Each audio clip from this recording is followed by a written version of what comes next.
Two-time world champion and undefeated fighter si Timothy Bradley na kahaharapin ni Manny Pacquiao sa June 9th sa MGM in Las Vegas. And today we are doing interviews sa media day ni Timothy Bradley. Na-feel ko po ang mga muscles ni Bradley at talaga namang matigas, pati ang abs sobrang tigas po. And he's saying that it's all also about the diet. And he shares that with us today on the show. Pero bago ang lahat, since it's a Wednesday, immigration update muna tayo.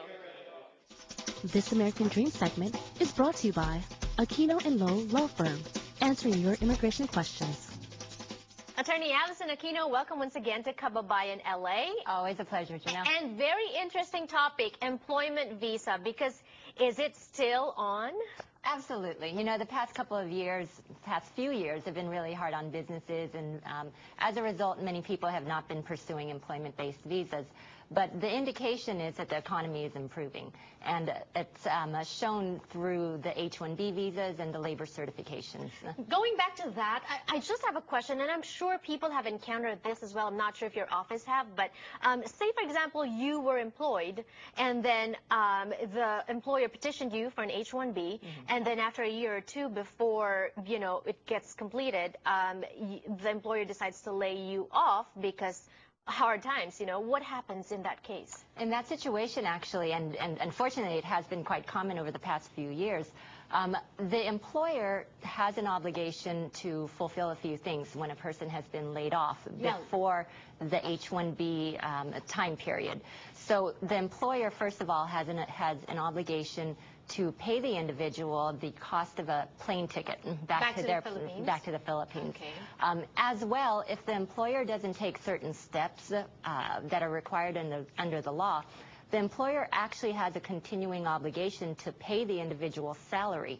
And a lot of people don't realize that they do have the right to demand full payment for that entire length of time that the H-1B is valid. Oh, I didn't know that. Yes. So the H-1B is usually valid for 3 years. If during your second year you get laid off, the employer may be entitled to pay you for another year, even if you're not working anymore. Correct. If they haven't done the proper notice with Immigration and Department of Labor, an individual can go back, file a claim with Department of Labor, and get, for example, in your situation, an entire year's pay. Wow. Okay, so that's good. You always learn something about immigration when we talk to attorneys Allison Aquino and Richard Lowe. And going back now to employment visa, there are petitions out there. Yes. And with the H-1B, the sign that the economy is improving is that H-1Bs are soon to run out.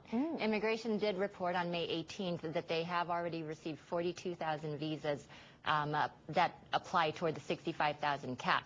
And so the approximation is that sometime in June, maybe by mid-June, the H-1B filing period will run out. And so you need to hurry. If you are in this situation, better file it now. And what about the wait, Allison?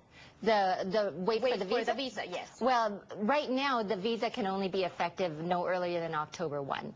And so generally it takes about 2 to 3 months to receive a decision. But even when you get the decision, you can't start until October 1. And for the benefit of our viewers who want to stay here, who want to get employment-based sponsorship, what are the industries that are in demand? Well, definitely the engineering industry, the computer science industry. Those are very much in demand. Computers? And computers, absolutely. Again? Absolutely. Right. The IT field has been experiencing a boom, and so a lot of individuals, they should be submitting their resumes to tech companies because they are hiring. Okay. What about nursing? Last time you were here, we were talking about nursing. Do you have any updates on that? Well, with respect to nursing, they unfortunately generally do not qualify for H-1B visas, but so they go through the path of permanent residency. And individuals can still be sponsored. It's just more difficult to find a sponsor because the waiting period for the green card is about 6 years. Oh, okay. All right. So now, summing it all up before we end this segment, what is your best advice to viewers right now? First of all, looking to expedite maybe or process or file their employment-based petitions. Well, definitely for individuals who don't have other means of obtaining a green card, such as a family member who can petition them, they need to proceed with the employment-based labor certification application. And that's the first application that's filed with the Department of Labor for a person to even request being put on immigration's employment-based waiting list. Right now, they are getting harder. The process is getting longer. They're now auditing more applications, proceeding with requiring applications to go through a supervised recruitment process. But individuals need to do this because the waiting period is getting shorter, so that's the advantage. Right. You know, a lot of the family-based petitions have 10, 15, 20-year waits. The employment-based visas at least is down to 6 years. And you need a lawyer to make the case for you. That's the number to call on the screen if you want to make a schedule your appointment now. One-on-one consultation with attorneys Allison Aquino and her partner, attorney Richard Loh. Also check them out online. Thank you so much, and more power. Thank you, Janelle.